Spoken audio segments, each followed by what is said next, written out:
Bonsoir. Alors que les violences sexistes et sexuelles sont punies par la loi, le nombre de victimes est malheureusement en 2024 encore trop important.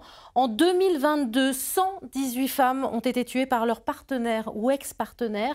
12 enfants mineurs sont décédés, tués par un de leurs parents dans un contexte de violence au sein du couple. Et 82% des victimes décédées au sein du couple sont des femmes. On en parle dans un instant avec notre invitée Lucie Villevaux, réalisatrice d'un documentaire intitulé « Celles qui restent », des témoignages émouvants et terrifiants à la fois. Écoutez ce premier extrait avec Stéphanie et Elodie, deux mamans qui ont été victimes de violences intrafamiliales.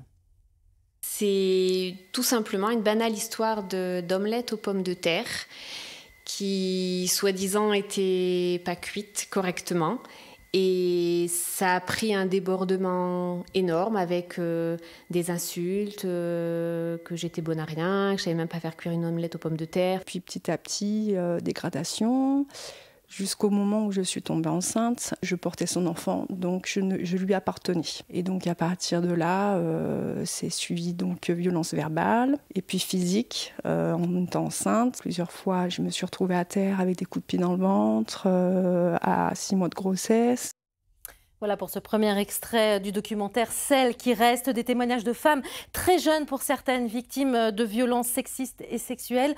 Lucie Villevaux, bonsoir. Bonsoir. Alors vous avez réalisé ce documentaire, vous n'avez que 21 ans. Pourquoi avoir voulu traiter ce sujet très sensible? Alors c'est un sujet qui est pour moi encore trop d'actualité. Je voulais aborder tous les types de violences infantiles, conjugales et sexuelles. Et c'est aussi pour permettre à certaines femmes de libérer la parole, libérer leur propre parole et libérer la parole de toutes les femmes qui vivent ça. Alors vous avez recueilli plusieurs témoignages. Comment ça s'est passé avec ces femmes? On imagine que se livrer en plus à visage découvert, ça n'a pas dû être évident pour elles, ni pour vous peut-être. Ouais, c'était pas facile pour elles. Et après, de mon côté, en fait, on se met en retrait pour le bien du documentaire. En fait, ce qu'on se dit, c'est que ce qu'elles vivent, c'est horrible. Moi, ce que j'entends, évidemment, c'est horrible, mais ce qu'elles vivent, c'est encore pire. Et pour le bien du documentaire, il faut essayer de les mettre à l'aise, de les mettre en confiance. Je pense que j'ai réussi plus ou moins à le faire parce qu'elles ont réussi à bien parler. À travers ces témoignages, qu'avez-vous appris ou compris sur la situation de ces femmes? J'ai appris beaucoup de choses. Déjà, tout le cercle qu'il peut y avoir au sein d'un couple, par exemple, quand on parle de violence conjugale. Et je pense que ça peut aussi nous apprendre qu'on est capable de tout surmonter dans la vie, parce qu'aujourd'hui, elles ont tout surmonté. Et voilà. Alors, parmi les femmes qui ont témoigné, il y a Léa. Son père avait sa garde. Enfant, elle a subi plusieurs violences, justement, de la part de son père. On l'écoute. Une autre fois aussi, il était tellement bourré qu'il s'est levé du canapé, il est allé dans la salle de bain. J'ai entendu un gros boum, il est tombé. Il retourne se coucher sur le canapé. J'ai vu du sang sur le canapé, j'ai rien osé dire, j'ai attendu qu'il se réveille. Quand il s'est réveillé et qu'il a vu qu'il s'était ouvert la tête du coup dans la salle de bain, c'était de ma faute. Il m'a frappé, il m'a cogné. Il m'a ramené dans la salle de bain et il m'a pris la tête et me l'a cogné dans son sang. Voilà, Léa avait une dizaine d'années, victime de son papa. Des comportements violents liés à l'alcool, c'est souvent revenu dans les témoignages. On le voit pour Stéphanie, pour Elodie, qui ont été des victimes de violences conjugales. C'était lié à l'alcool. Après, c'est pas pour toutes les violences conjugales. Ça arrive que ce soit juste psychologique et que ce soit pas que l'alcool. Ce sont des femmes qui auraient pu mourir sous les coups, comme le témoigne Elodie, cette jeune maman. Combien de plaintes sont passées sans suite? Moi, il a eu qu'un rappel à la loi avec tout ce qu'il m'a fait, quoi. Un rappel à la loi. J'ai failli mourir une fois, quoi. Une fois, il m'a foutu sous la couette, il m'a étranglée avec sa ceinture. J'ai cru que j'allais mourir ce jour-là. Alors Lucie, toutes ces femmes s'en sont sorties aujourd'hui. Est-ce que vous les avez senties comment aujourd'hui? Elles ont peur encore? Dans quel état d'esprit elles sont?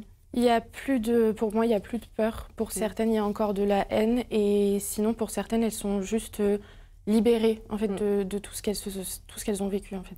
On se pose forcément la question, pourquoi ces femmes ne partent pas? Pourquoi elles restent? Ça, je l'ai aussi appris justement en faisant le documentaire. En fait, c'est vraiment une emprise qui se met sur la personne et c'est pas, comme le dit une des femmes dans le documentaire, ça commence pas par une gifle en fait et c'est vraiment progressif. Ça vient, c'est insidieux en fait. C'est ça.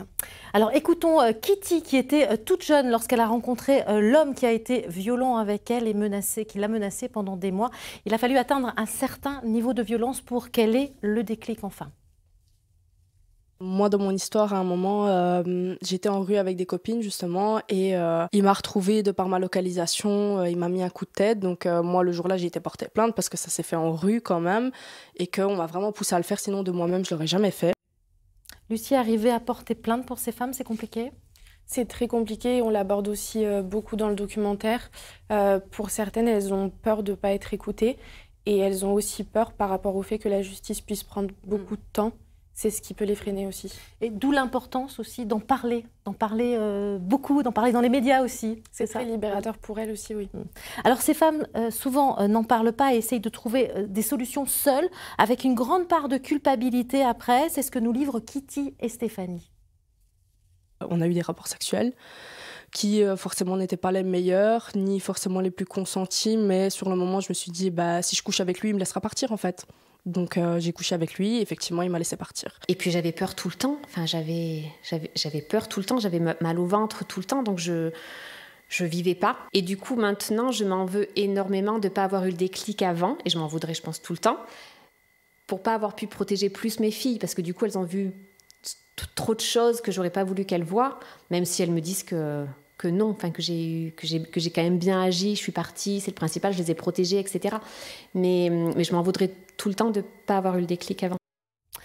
Lucie, vous remerciez aujourd'hui ces femmes qui ont osé témoigner dans ce documentaire, dans votre documentaire. Oui, je les remercie et j'espère aussi que ça leur a fait beaucoup de bien. Des retours que j'ai eus, c'est le cas. Justement, le documentaire est à voir gratuitement sur votre chaîne YouTube. Quels sont les retours que vous avez déjà eus ?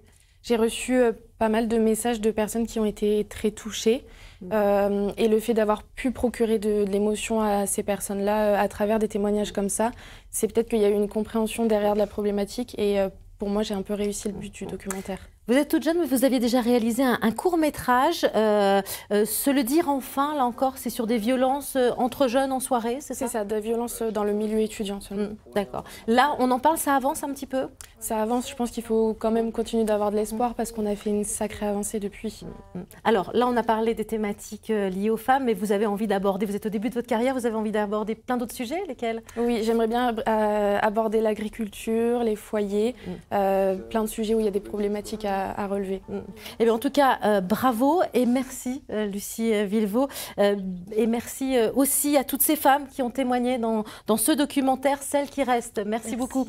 Et puis votre documentaire est visible gratuitement sur votre chaîne YouTube, Lucie Delvaux, Celles qui restent. Et puis notez également ce site arrêtonslesviolences.gouv.fr avec ce numéro 3919, Violence Info Faites aux femmes. En attendant, restez avec nous, l'information continue dans Ici 19-20 avec ce qu'il faut retenir de l'actualité.